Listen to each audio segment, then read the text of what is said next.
మా latest videos కోసం మా ఈ తెలుగు న్యూస్ ఛానల్ సబ్స్క్రైబ్ చేసి గంట సింబల్ యాక్టివేట్ చేసుకోండి. రేపు జూన్ 1 సోమవారం, నెల మొదలయ్యే రోజు, పైగా పౌర్ణమి తరువాత రోజు గనక సాయంత్రం 6:35, 7:42 మధ్యలో ఇంట్లో ఈది వేసి దీపం పెడితే చాలు, నెలంతా కలిసి వస్తుంది. నెలంతా ఎటువంటి కష్టాలు రాకుండా ఉంటాయి. ఇంట్లో కోట్ల వర్షం కురుస్తుంది. సాధారణంగా మనం ప్రతిరోజు దీపం వెలిగిస్తూనే ఉంటాం. కానీ కొన్ని ప్రత్యేక తిథులలో, ప్రత్యేకమైన సమయాల్లో కొన్ని పదార్థాలను దీపంలో వేసి వెలిగించడం వల్ల ఆ దీపానికి అనంతమైన శక్తి లభిస్తుంది. రేపు సాయంత్రం 6:35 నుండి 7:42 మధ్యలో మీ ఇంట్లో ఈ పదార్థాలు వేసి దీపం పెడితే చాలు, మీ దరిద్రం వదిలిపోయి అదృష్టం పడుతుంది. ఈశ్వరుడే స్వయంగా మీకు ఐశ్వర్యాన్ని ప్రసాదిస్తాడు. కటిక పేదవాడు కూడా కోటీశ్వరుడు అయ్యే మార్గం ఈ దీపారాధనలో ఉంది. అసలు సోమవారం రోజున ఇలా దీపం పెట్టడం వల్ల మీకు ఎటువంటి కష్టాలు రాకుండా ఉంటాయి. ఎటువంటి ఆర్థిక సమస్యలు రావు. జీవితంలో ఉన్న అడ్డంకులన్నీ తొలగిపోయి అద్భుతమైన మార్పులు సంభవిస్తాయి. ముఖ్యంగా ధనానికి అస్సలు లోటు ఉండదు. ఈ దీపారాధన మీ కోటి జన్మల పాపాలను కడిగివేసి పుణ్యఫలాన్ని అందిస్తుంది. ఆ పరమశివుడి అనుగ్రహం వల్ల నెలంతా మీకు డబ్బు వస్తూనే ఉంటుంది. మీరు చేసే వృత్తి, వ్యాపారాల్లో విజయాలు చేకూరుతాయి. అసలు దీపం అంటేనే జ్ఞానానికి మరియు లక్ష్మీదేవికి ప్రతీక. అలాంటి దీపాన్ని శివుడికి ప్రీతికరమైన సోమవారం నాడు అత్యంత శక్తివంతమైన పదార్థాలు వేసి వెలిగించడం వల్ల ఫలితం రెట్టింపు అవుతుంది. మీ జీవితంలో గొప్ప మార్పుకు ఇది ఒక శ్రీకారం అవుతుంది. మరి ఇంతకీ ఈ సోమవారం సాయంత్రం దీపంలో ఏం వేయాలి, దీపం ఎలా పెట్టాలి అనే విషయాన్ని వివరంగా తెలుసుకుందాం. అంతకన్నా ముందు ఒక పవిత్ర కథను విందాం. ఫ్రెండ్స్, ఈ వీడియోని ఎక్కడా స్కిప్ చేయకుండా చివరి వరకు చూడండి. అలాగే వీడియో మొదలుపెట్టే ముందు కామెంట్ బాక్స్లో ఓం నమః శివాయ అని రాయడం మర్చిపోవద్దు. పూర్వం కైలాసపురం అనే ఒక ప్రశాంతమైన గ్రామంలో విశ్వనాథ శాస్త్రి అనే ఒక వృద్ధ బ్రాహ్మణుడు నివసించేవాడు. ఆయనకు వయసు పైపడినప్పటికీ శరీరంలో ముడతలు పడిన కళ్ళలో మాత్రం ఒక అద్భుతమైన తేజస్సు ఉండేది. ఆ తేజస్సుకు కారణం ఆయన నిత్యం చేసే శివనామ స్మరణ మరియు ఆయన చేసే అన్నదాన క్రతువు. విశ్వనాథ శాస్త్రికి ఈ ప్రపంచంలో ఎవరూ లేరు. భార్య, పిల్లలు లేకపోయినా ఊరిలో ఉన్న ప్రతి ఒక్కరిని తన బిడ్డలుగానే భావించేవాడు. ఆయనకున్న కొద్దిపాటి పొలం ద్వారా వచ్చే ఆదాయాన్ని, తన వద్ద ఉన్న కొద్దిపాటి సంపాదనను కేవలం అన్నదానం కోసమే ఖర్చు చేసేవాడు. అన్నం పరబ్రహ్మ స్వరూపం అన్న మాటను ఆయన అక్షరాలా నమ్మాడు. ఒక మనిషి ఆకలి తీర్చడం అంటే సాక్షాత్తు ఆ పరమశివుణ్ణి తృప్తిపరచడమే అని ఆయన ప్రగాఢ విశ్వాసం. ప్రతిరోజు ఉదయం సూర్యోదయానికి ముందే నిద్రలేచి దగ్గరలో ఉన్న నదికి వెళ్లి స్నానమాచరించి విభూతి రేఖలను నుదుట ధరించి శివలింగానికి అభిషేకం చేసేవాడు. పూజ ముగిసిన వెంటనే ఏమాత్రం విశ్రాంతి తీసుకోకుండా వంటగదిలోకి వెళ్లి పెద్ద పెద్ద పాత్రల్లో వంటలు మొదలుపెట్టేవాడు. 60 ఏళ్లు దాటినా ఆ వంటలన్నీ ఆయనే స్వయంగా చేసేవాడు. ఆ వంటల నుండి వచ్చే పరిమళం గ్రామమంతా విస్తరించేది. ఎవరైనా సరే ఆకలి అని ఆయన గుమ్మం దగ్గరకు వస్తే వారు ఏ కులం, ఏ మతం అని అడగకుండా ఎంతో ఆత్మీయంగా లోపలికి పిలిచి విస్తరివేసి భోజనం వడ్డించేవాడు. ఒకరోజు కైలాసంలో ఉన్న పరమశివుడు ఈ దృశ్యాన్ని చూసి ఎంతో మురిసిపోయాడు. పక్కనే ఉన్న పార్వతీదేవి శివుని ముఖంలో ఉన్న చిరునవ్వును చూసి, ఏమిటి స్వామి, ఈరోజు చాలా ఆనందంగా కనిపిస్తున్నారు, కారణమేమిటో తెలుసుకోవచ్చా అని అడిగింది. అప్పుడు మహాశివుడు, పార్వతి, భూలోకంలో నా భక్తుడైన విశ్వనాథ శాస్త్రిని చూడు. తన దగ్గర ఏమీ లేకపోయినా, తన శరీరంలో శక్తి లేకపోయినా కేవలం ఇతరుల ఆకలి తీర్చాలన్న తపనతో ఎంతగా శ్రమిస్తున్నాడో. అతని భక్తి నిష్కల్మషమైనది. ప్రతి ప్రాణిలోనూ నన్ను చూస్తున్నాడు. అలాంటి భక్తుడిని చూస్తుంటే ఏ దేవుడికైనా ఆనందం కలగడం సహజమే కదా అన్నాడు. దానికి పార్వతీదేవి చిరునవ్వుతూ, నిజమే స్వామి, ఆయన సేవ గొప్పదే, కానీ ఆయన భక్తి ఎంతవరకు స్థిరంగా ఉంటుందో చూడాలి కదా. కష్ట సమయాల్లో కూడా ఆయన ఇలాగే నిలబడగలరా అని ప్రశ్నించింది. దానికి శివుడు, అదే కదా పార్వతి అతని గొప్పతనం. సరే, నీ అనుమానాన్ని తీర్చడానికి నేనే స్వయంగా వెళ్ళి అతని భక్తిని పరీక్షిస్తాను అని చెప్పి భూలోకానికి బయలుదేరాడు. మహాశివుడు మొదట ఒక కుష్ఠిరోగి రూపంలో చిరిగిన బట్టలు ధరించి ఒళ్లంతా పుండ్లతో చూడడానికే అసహ్యంగా ఉండేలా మారువేషం వేశాడు. విశ్వనాథ శాస్త్రి ఇంటి ముందు నిలబడి, అయ్యా, ఆకలి వేస్తోంది, ఏమైనా పెడతారా అని దీనంగా అడిగాడు. ఆ రూపాన్ని చూసి ఎవరైనా సరే అసహ్యించుకుని దూరంగా వెళ్ళిపోతారు. కానీ విశ్వనాథ శాస్త్రి మాత్రం ఏమాత్రం ముఖం తిప్పుకోకుండా, రా నాయనా, లోపలికి రా, నీకోసమే అన్నం సిద్ధంగా ఉంది అని పిలిచాడు. ఆ కుష్ఠిరోగి రూపంలో ఉన్న శివుడు, అయ్యా, నా ఒళ్ళంతా వ్యాధి ఉంది, నేను మీ ఇంటి లోపలికి వస్తే మీ ఇంటి మైలపడుతుంది కదా, నాకు బయటి ఏదైనా పెట్టండి చాలు అన్నాడు. అప్పుడు శాస్త్రి నవ్వుతూ, బాబూ, రోగం శరీరానికి కానీ ఆత్మకు కాదు, నువ్వు కూడా ఆ శివయ్య బిడ్డవే, రా, లోపల కూర్చుని ప్రశాంతంగా తిను అని ఆయన్ని లోపలికి తీసుకెళ్లి స్వయంగా నీళ్లు ఇచ్చి కాళ్ళు కడుక్కోమని చెప్పి పీట వేసి కూర్చోబెట్టాడు. కమ్మని నెయ్యి వడ్డించి అన్ని రకాల కూరలతో భోజనం పెట్టారు. భోజనం పూర్తయ్యాక, చాలా బాగుందయ్యా, నా ఆకలి తీరింది అని ఆ రోగి రూపంలో ఉన్న శివుడు దీవించి వెళ్ళిపోయాడు. శివుడు మనసులో ఆనందించాడు. కానీ పరీక్ష ఇంకా ముగియలేదు. ఈసారి ఆయన ఒక వికలాంగుడైన వృద్ధుడిలా మారాడు. నడవలేక కర్ర సాయంతో తూలుతూ మళ్లీ శాస్త్రి ఇంటికి వచ్చాడు. ఆ సమయంలో శాస్త్రి వంట పాత్రలను శుభ్రం చేసుకుంటున్నాడు. అయ్యా, నాకు చాలా ఆకలిగా ఉంది, కానీ నాకు చేతులు వణుకుతున్నాయి, నేను సొంతంగా తినలేను, నాకు ఎవరైనా తినిపిస్తారా అని అడిగాడు. విశ్వనాథ శాస్త్రి ఏమాత్రం విసుగు చెందకుండా, దానికే ఉంది బాబూ, నేనే నీకు తినిపిస్తాను అని చెప్పి ఆ వృద్ధుడిని కూర్చోబెట్టి అన్నం చిన్న చిన్న ముద్దలుగా చేసి తన చేతులతో తినిపించాడు. ఆ వృద్ధుడు తింటున్నంతసేపు శాస్త్రి కళ్లల్లో తృప్తి కనిపిస్తుంది.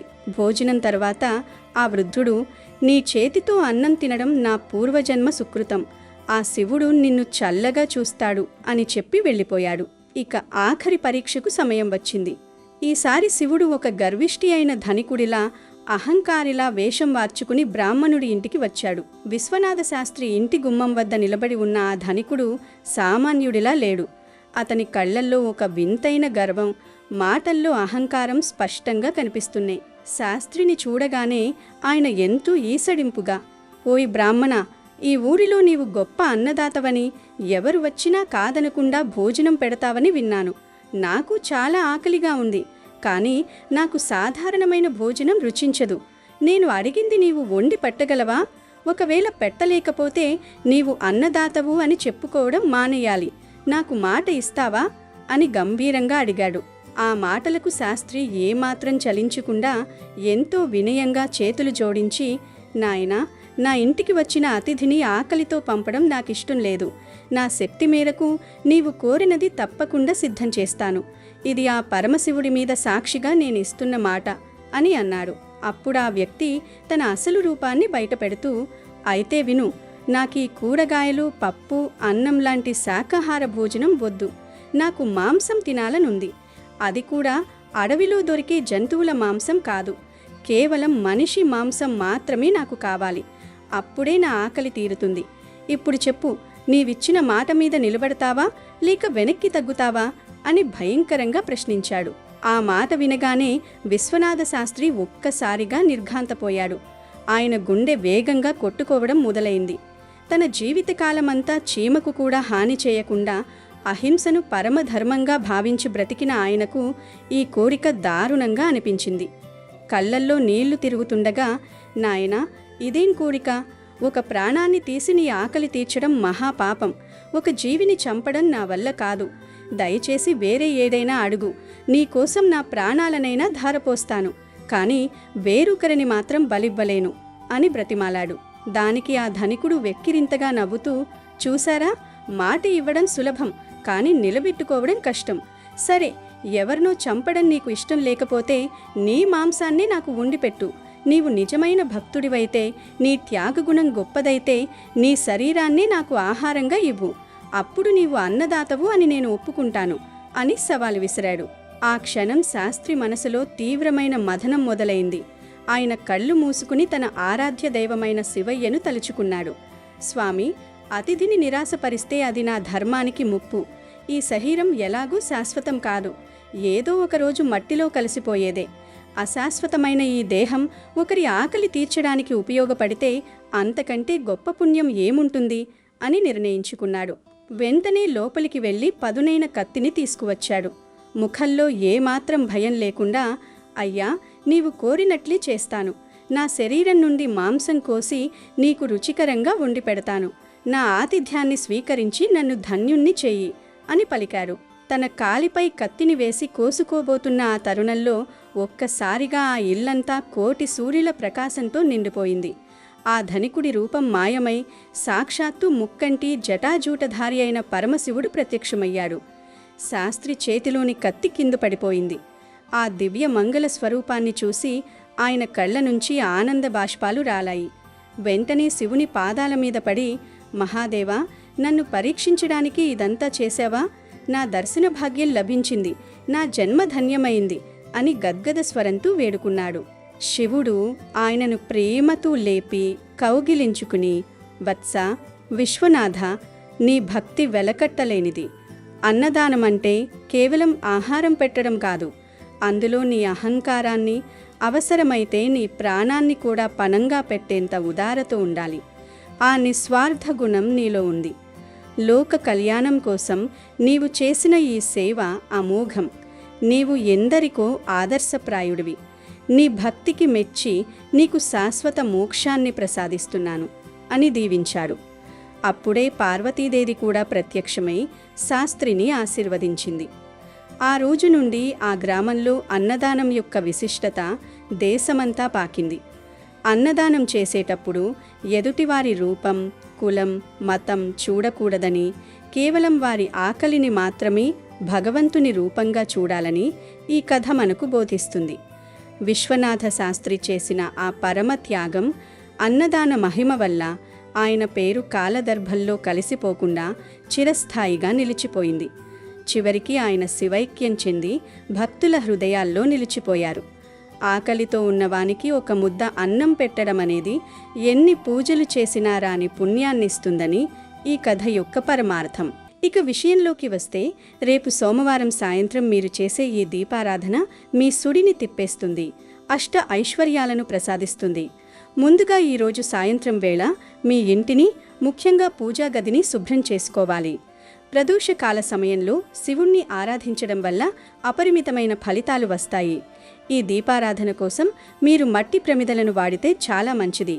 ఒకవేళ మట్టి ప్రమిదలు లేకపోతే ఇంట్లో ఉండే ఇత్తడి కుందులను కూడా వాడుకోవచ్చు. అయితే ఈ దీపంలో వాడే వత్తులు సాధారణమైనవి కావు. మీరు ముందుగా కుంకుమతో తయారు చేసిన ఎర్రటి వత్తులను సిద్ధం చేసుకోవాలి. దీనికోసం కొంచెం కుంకుమను ఒక గిన్నెలో తీసుకుని అందులో కొన్ని చుక్కల ఆవు నెయ్యిని లేదా నువ్వుల నూనెను వేసి కలపాలి. గుర్తుంచుకోండి, కుంకుమను నీటితో కలపకూడదు, కేవలం నూనె లేదా నెయ్యితోనే కలపాలి. ఇలా తయారైన మిశ్రమంలో దూదివత్తులను బాగా అద్ది అవి ఎర్రగా మారేలా చూసుకోవాలి. ఈ కుంకుమ వత్తులకు ఒక ప్రత్యేకమైన శక్తి ఉంటుంది.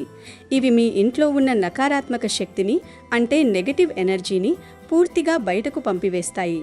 ఎవరికైనా నరదృష్టి ఉన్నా లేదా జాతక దోషాల వల్ల పనులు ఆగిపోతున్నా ఈ కుంకుమ వత్తుల దీపం ఆ అడ్డంకులన్నింటినీ తొలగిస్తుంది. కుంకుమ అనేది శక్తి స్వరూపం. ఇది మీకు విజయాన్ని, ధైర్యాన్ని ప్రసాదిస్తుంది. ఇలా సిద్ధం చేసుకున్న వత్తులను ప్రమిదలో ఉంచి అందులో ఆవు నెయ్యిని పోయడం ఉత్తమం. ఒకవేళ ఆవు నెయ్యి అందుబాటులో లేని పక్షంలో నువ్వుల నూనెను వాడవచ్చు. ఇప్పుడు ఈ దీపాన్ని వెలిగించిన తర్వాత మనం 3 ముఖ్యమైన పదార్థాలను అందులో వేయాలి. అందులో మొదటిది విభూతి. విభూతి అనేది సాక్షాత్తు పరమశివుని స్వరూపం. శివుడు తన శరీరమంతా విభూతిని అలంకరించుకుంటాడు. విభూతి అంటేనే ఐశ్వర్యమని అర్థం. ఈ విభూతిని దీపపు ప్రమిదలో నూనెలో కొంచెం వేయాలి. ఇలా విభూతి వేయడం వల్ల మీ పాపాలు దహించుకుపోతాయి, అజ్ఞానం తొలగి జ్ఞానోదయం కలుగుతుంది. విభూతిని దీపంలో వేయడం అంటే మనలోని అహంకారాన్ని, కర్మలను శివుడికి అర్పించడమని అర్థం. దీనివల్ల శివుడు సంతోషించి మీకు అష్ట ఐశ్వర్యాలను ప్రసాదిస్తాడు. ఎవరైతే దీపంలో విభూతిని వేసి పూజిస్తారో వారికి కీర్తి ప్రతిష్టలు లభిస్తాయి, సమాజంలో గౌరవం పెరుగుతుంది, మానసిక ప్రశాంతత లభిస్తుంది. విభూతికి ఉన్న శక్తి అలాంటిది. ఇక రెండవ ముఖ్యమైన పదార్థం జాజికాయ. జాజికాయ అనేది మహాలక్ష్మికి ఎంతో ఇష్టమైనది. దీనికి ఆకర్షణ శక్తి చాలా ఎక్కువగా ఉంటుంది. తంత్రశాస్త్రంలో మరియు జ్యోతిష్య శాస్త్రంలో జాజికాయకు ఒక ప్రత్యేక స్థానం ఉంది. గనుక ఒక చిన్న జాజికాయను ఆ వెలుగుతున్న దీపపు ప్రమిదలో వేయాలి. ఇలా జాజికాయ వేసి దీపం పెట్టడం వల్ల ధనాకర్షణ పెరుగుతుంది. అంటే మీ ఇంటికి డబ్బు వచ్చే మార్గాలు సుగమమవుతాయి. మీ వ్యాపారంలో నష్టాలు వస్తున్నా, ఉద్యోగంలో ప్రమోషన్లు ఆగిపోయినా ఈ జాజికాయ దీపం ఆ సమస్యలను తీరుస్తుంది. జాజికాయ నుండి వచ్చే ఆ సువాసన మరియు ఆ శక్తి మీ ఇంట్లో ఉన్న దారిద్ర్యాన్ని తరిమికొడుతుంది. సోమవారం నాడు శివుడి దీపంలో జాజికాయ వేయడం వల్ల శివపార్వతుల అనుగ్రహం ఒకేసారి కలుగుతుంది. ఇది మీ ఆర్థిక స్థితిని మెరుగుపరుస్తుంది. ఇక మూడవ పదార్థం పంచదార. వినడానికి ఆశ్చర్యంగా ఉన్నా దీపంలో కొంచెం పంచదార వేయడం వల్ల అద్భుతమైన ఫలితాలుంటాయి. పంచదార అనేది తీపికి మరియు సౌభాగ్యానికి సంకేతం. మన జీవితంలో ఉన్న చేదు అనుభవాలు తొలగిపోయి జీవితం తీపిగా మారాలని కోరుకుంటూ కొద్దిగా పంచదారను ఆ దీపంలో వేయాలి. ఇలా చేయడం వల్ల లక్ష్మీదేవి మీ ఇంట్లో స్థిర నివాసం ఏర్పరచుకుంటుంది. పంచదార వేయడం వల్ల గ్రహదోషాలు కూడా తొలగిపోతాయి. ముఖ్యంగా శుక్రగ్రహ దోషాలు ఉన్నవారికి ఇది చాలా మంచి పరిహారం. కుటుంబ సభ్యుల మధ్య గొడవలు ఉన్నా, భార్యాభర్తల మధ్య మనస్పర్ధలు ఉన్నా ఈ పంచదార వేసిన దీపం వల్ల శాంతి కలుగుతుంది. ఇంట్లో ఎప్పుడూ ఆనందం, వెలుగు నిండుతాయి. ఈ 3 పదార్థాలు అంటే విభూతి, జాజికాయ మరియు పంచదార వేసి దీపం వెలిగించిన తర్వాత మీరు ఆ దీపం ముందు కూర్చొని మనసులో గట్టిగా సంకల్పం చెప్పుకోవాలి. ఒకవేళ మీరు 3 పదార్థాలు వేయలేకపోతే వీటిలో నుండి ఏవో ఒక 2 వస్తువులు వేసి దీపం పెట్టుకున్నా చాలు, మంచి ఫలితం లభిస్తుంది. దీపం వెలిగించిన తర్వాత మీరు ఆ దీపం ముందు కూర్చొని మనసులో గట్టిగా సంకల్పం చెప్పుకోవాలి.